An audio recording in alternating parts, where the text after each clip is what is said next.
No dia 30 de abril, nós estávamos reunidos e tinha uma preocupação muito grande por conta do volume de chuva, né? Ela estava uma chuva torrencial, ela não cessava nem um minuto e estávamos uma preocupação constante do que iria acontecer. Foi mobilizada as equipes de conservação e manutenção da rodovia para fazer, naquele momento, início da manhã, a desobstrução e a limpeza das sarjetas, para evitar que a água acumulasse na pista e pudesse ocasionar um acidente. E enquanto a equipe estava trabalhando no sentido de Veranópolis para a ponte do Rio das Antas, começaram a ocorrer quedas de barreiras. Ninguém esperava aquela magnitude, como nós tínhamos vivemos em 2023 alguns períodos também de cheias e chuvas intensas na serra. Estávamos imaginando que seria o mesmo padrão de 2023, mas sem sombra de dúvida superou e uma superação, uma magnitude que nós nunca tínhamos visto, né? Eu desci a serra para fazer a vistoria de rotina, né? A verificar todos os pontos que a gente estava em obra já desde o lote 0, que foi a primeira emergência que teve. E como estava previsão de chuva e estava caindo muita chuva nesse dia, né? A chuva não parou, dia 1º de maio, durante todo o dia. E aí foi quando, dia 1º de maio, a gente chegou aqui, ainda logo após ao meio-dia, e começou a tentar ter noção do que estava acontecendo. Então, num primeiro momento, não tinha o que fazer. Houve um apagão geral de dados e informações. Aquela manhã do 1º de maio foi quando tudo eclodiu na nossa cabeça. Nós não tínhamos muitas informações. As informações que chegavam de monte, então chegavam centenas de mensagens ao mesmo tempo. Eu fiquei ali entre o KM 185 e aqui a ponte, né? Aqui o KM 192. Fiquei preso aqui nas barreiras, junto teve equipe da PRF junto, teve ônibus ali, muitas pessoas ficaram presas com a gente. Eu tentei também escapar, não consegui mais subir nem para Veranópolis nem para Bento. Nós não tínhamos noção de onde eles estavam, se estavam bem, se não estavam, além da preocupação em avaliar os danos causados pela tragédia na rodovia. Então, para nós foi um momento muito difícil. Primeiro, de não saber onde estava o nosso pessoal. E segundo, não saber a noção e nem o tamanho do problema. Então, à medida que a gente começou a caminhar em direção ao segmento da Serra das Antas, já chegando no quilômetro 202, onde é o bloqueio nosso hoje, foi o primeiro momento que nós vimos na nossa serra, na nossa rodovia, tragédia tamanha, com danos inclusive a veículos que estavam no local. E não tínhamos condições de averiguar mais do que isso. Nós não tínhamos informações, um apagão digital total. E as informações foram chegando aos poucos. Poucos drones que a gente conseguiu levantar, em função de muita chuva que caía, a gente não enxergava mais do que 500 metros à frente. Então, quando da primeiro sobrevoo que foi feito, que a gente conseguiu ter noção do tamanho do problema, isso nos preocupou muito. A gente começou um trabalho de limpeza, né? Isso acho que foi 2 dias depois. A gente veio com máquinas, aí teve ajuda de voluntários, né? A gente começou a limpar do lado de Veranópolis e outra equipe do lado de Bento, que a gente ficou preso, né? Ficou ilhado aqui. O que para mim foi mais impactante foi que eu vim para trabalhar em 10 pontos, chamado aqui pelo Geraldo Alberto, junto com outros 2 colegas inicialmente aqui. Isso no final de março, início de abril. Para trabalhar exclusivamente num contrato único. Isso, no mês de abril, as coisas foram decorrendo, assinatura de contratos e tal.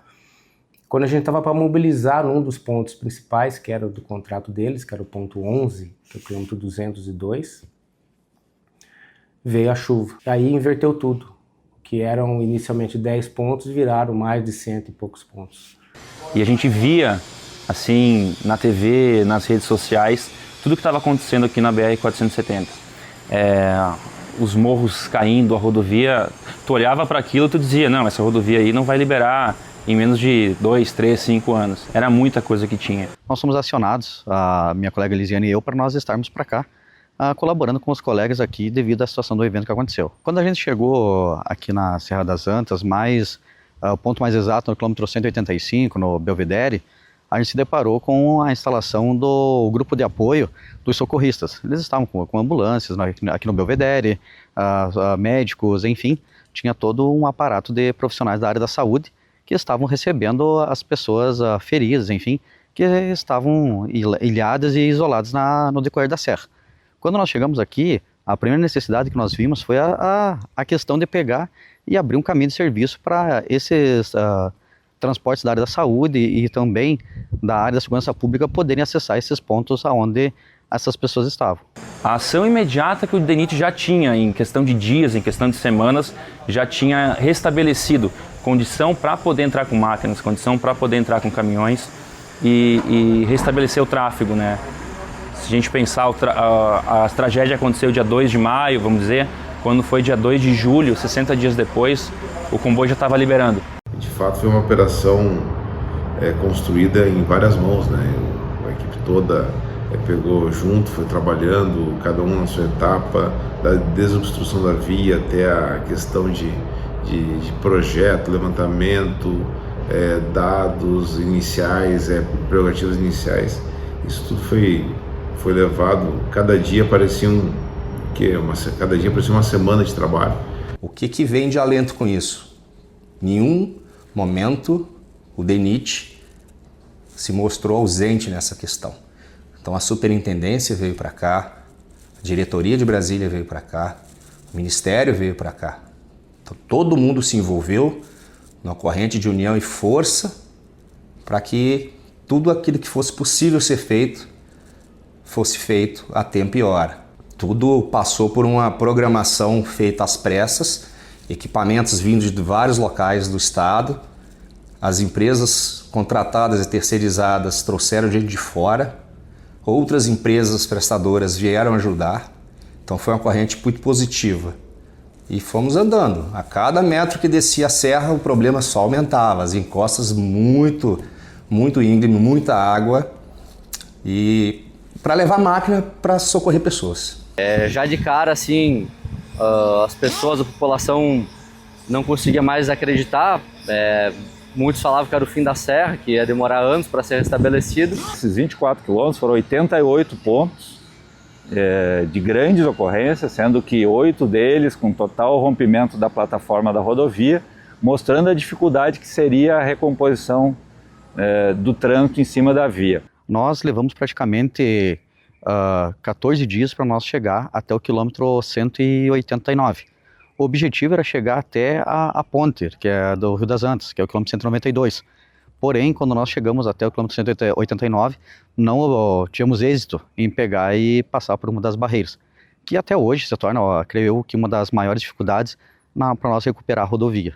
É um ponto de extrema complexidade, soluções inéditas aqui na rodovia, algumas pouco usuais no Brasil, mas são soluções de extrema engenharia, como aqui atrás tem um solo reforçado, a solução de strata slope, que vai além de dar segurança nessa parte aqui do aterro, onde foi completamente perdido durante as chuvas, também vai possibilitar uma melhoria geométrica na rodovia, onde vai ser possível afastar o traçado dela de próximo do talude e fazer a curva se tornar mais suave, melhorando assim o trânsito aqui da rodovia.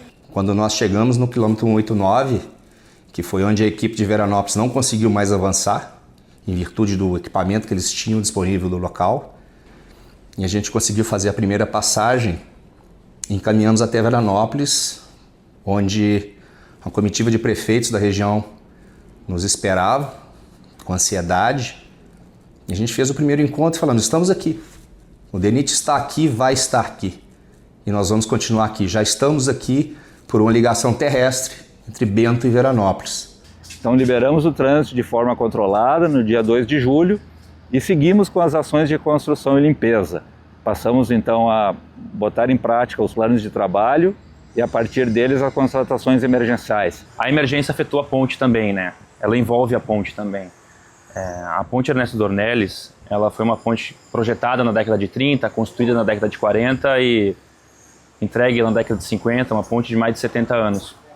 Quando teve o deslizamento na parte da cabeceira norte, em Veranópolis, todo aquele material que cedeu, que destruiu o restaurante que tinha lá, ele também afetou, levou o guarda-corpo da ponte embora, soterrou os pilares logo na cabeceira e também é objeto da ação do DENIT. O DENIT já tinha tirado da gaveta uma ideia de revitalizar a ponte, restaurar a ponte, que era do DAER ainda antes da rodovia ser federalizada, e colocou em prática. Então, na época do acontecimento lá em maio de 24, existia um contrato que tinha sido feito com uma empresa de revitalização.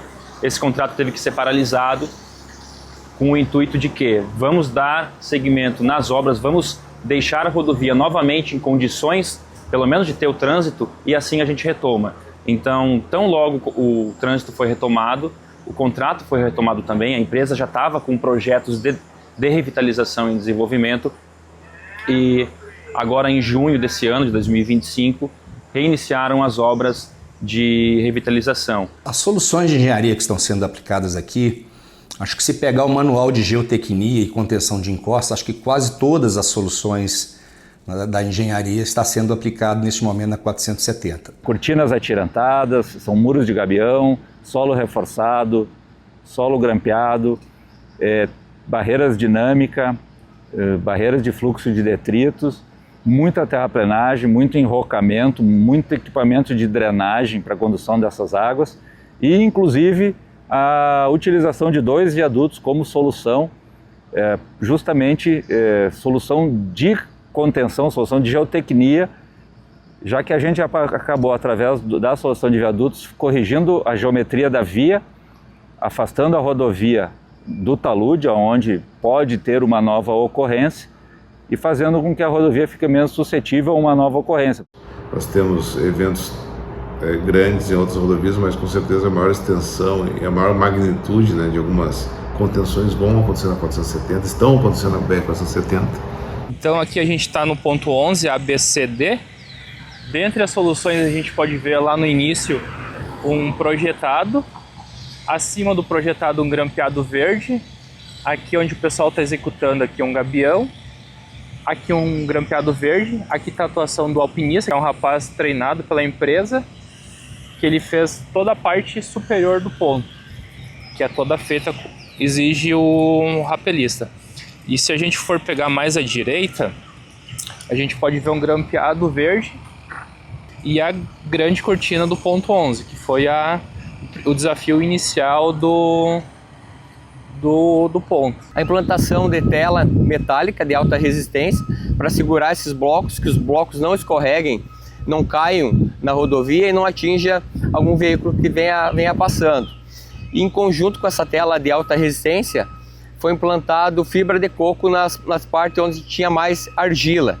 Então, com essa fibra de coco, é feita uma hidrossemeadura e volta a vegetação normal ou parecida com a existente no local, né? Não deixando esses detritos de solo, de argila, escorregar para a rodovia, né? Onde essa fibra de coco, então, depois que o mato se restabelece, fique fixado sobre o talude, né? A orientação que a gente tem agora é que a gente vai deixar a rodovia melhor do que ela estava antes, mais seguras. Na região dos viadutos que a gente está trabalhando hoje, a gente chama de região da Casa Buco, da Pousada Buco, também foram pontos com bastante problema. Os problemas lá, eu diria que são 2 dos 5 maiores movimentações de massa que a gente teve aqui na Serra das Antas. A gente chegou 2 pontos que não tinha plataforma, o DENIT teve que fazer do zero, né? Para poder passar, para poder acessar a ponte, foi feito um caminho entrando, né, no morro para poder escapar um pouco daquele buraco que tinha se criado com toda a movimentação. Inclusive um viaduto da linha férrea, né, que ficava lá em cima, também foi levado com a força da natureza. E o DENIT fica com aquela coisa, e agora, como que a gente retoma isso? Vamos fazer um aterro novo? Vamos restabelecer a rodovia no eixo que era? Ou vamos fazer algo eliminando esses cotovelos que a gente chama e fazendo em linha reta? O problema da linha reta, tem que ligar um ponto mais baixo, um ponto mais alto. Antes tu tinha um desenvolvimento maior de curva, agora tu liga numa distância menor. Distância menor fica uma rampa muito alta. Então também não serve. Solução: chegar no meio termo. Fazer um traçado curvo, não tão curvo quanto era antes, melhorando a geometria da rodovia, com um viaduto. Por que um viaduto? Porque na possibilidade da gente ter um novo deslizamento, a serra, infelizmente, a natureza geológica dela tem disso, né? Nós podemos ter uma nova movimentação passando pelo local e um viaduto deixa a plataforma mais alta, a movimentação, o fluxo desse detrito passaria por baixo. Aí traz para o projetista um novo desafio: fazer pilares espaçados e fazer um viaduto curvo. O concreto, vigas de concreto, curvas muito espaçadas, são pesadas, traz bastante problema. Então a solução foi fazer um viaduto metálico, vigas metálicas.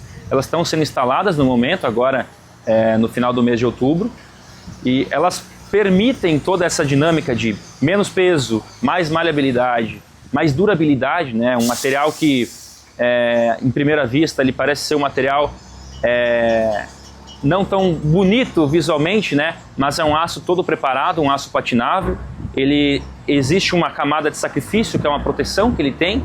Assim que ele tem essa primeira camada oxidada, ela protege toda a camada de aço. Então é mais uma solução inovadora que o DENIT tem trazido para a Serra, como tantas outras que a gente tem visto.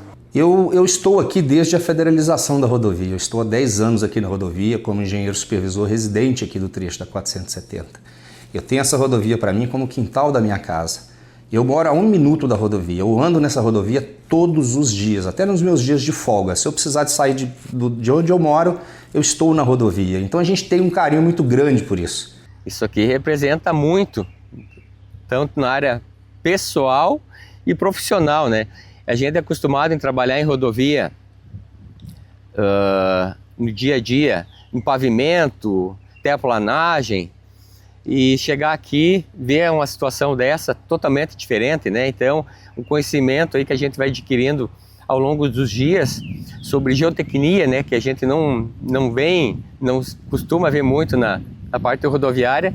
Então, aqui é um aprendizado único, né? É uma vitória, né? Apesar de ter vindo de uma situação ruim, fazer parte desse grupo, fazer parte dessa situação e ver que isso está surtindo efeito, é muito gratificante, né? E a gente vai levar isso para a vida inteira. Esse trabalho ele é emocionante e desafiador, né? Ao mesmo tempo, né? Emocionante pelo trauma que a gente viveu, né? Desde o dia que aconteceu, e desafiador agora na reconstrução. A intensidade de tudo que aconteceu, a intensidade da catástrofe, o tamanho da catástrofe, ninguém viu nada parecido. O DNR não tinha visto nada parecido, tão concentrado, o DENIT não tinha visto nada parecido. Eu acho que ninguém viu tanta coisa acontecer num mesmo segmento, né? Um volume de chuva que se acumulou a 1000 milímetros em alguns dias, sendo que em 2 deles são 400 milímetros. Isso tudo na condição de topografia da região, né? Trouxe tudo abaixo, né? Foram vários deslizamentos. E a partir disso não teve um dia calmo até então, todos os dias intensos, correndo atrás de fazer o que tinha que ser feito, seja de auxiliar na limpeza, nos resgates, na elaboração dos projetos, na contratação dos projetos, na realização das obras. Então é um desafio muito grande, sem sombra de dúvida, o maior da minha vida profissional e intenso, de forma intensa, muita engenharia aplicada, muita determinação, ousadia em muitas oportunidades, né, de tomar decisão. Graças a Deus, até então, todas as decisões certas. Nós finalizamos aí esse período todo aí de 1 ano e meio, ou mais que isso, sem nenhuma ocorrência, sem nenhum acidente de trabalho, mesmo tendo 700 pessoas trabalhando, sendo que várias delas trabalhando em condições bem atípicas, né, muito rapelista trabalhando, muito equipamento se cruzando e felizmente andando tudo bem. Para mim, esse trabalho aqui como engenheiro foi o maior desafio da minha vida, tanto por questões pessoais, eu sou da região aqui da Serra, quanto pela complexidade e a dificuldade de execução como um todo, né? As pessoas que transitam são amigos, são familiares, são pessoas que eu conheço. Para mim foi um desafio muito grande, porque a geotecnia, realmente com a engenharia, eu nunca tinha atuado, então foi uma acabou sendo uma grande experiência e um aprendizado. Era uma situação que eu jamais achei que eu ia passar. Não gostaria de passar novamente, mas ainda bem que nós soubemos a fazer acontecer. Ganhamos a missão e a missão foi cumprida e aprendemos muito com isso. Então, espero que nunca mais a gente venha passar, mas se acontecer, a gente vai estar preparado. Eu acho que resiliência é a palavra que define o DENIT, define a equipe, define a serra, os moradores, porque aguentar o que aguentaram, passar pelo que passou, não só na serra, na região como um todo, né? A economia, eu acho que resiliência de poder trazer tudo, o que tu tem de recurso, de insumo, de suor, de esperança, de que tudo isso aqui vai estar livre de novo, vai estar liberado, vai estar seguro, vai estar transitando, fluindo, é o que mais resume a nossa atividade, é o que mais resume o que aconteceu e é o que nos leva para frente. A operação do DENIT continua, os serviços continuam, mas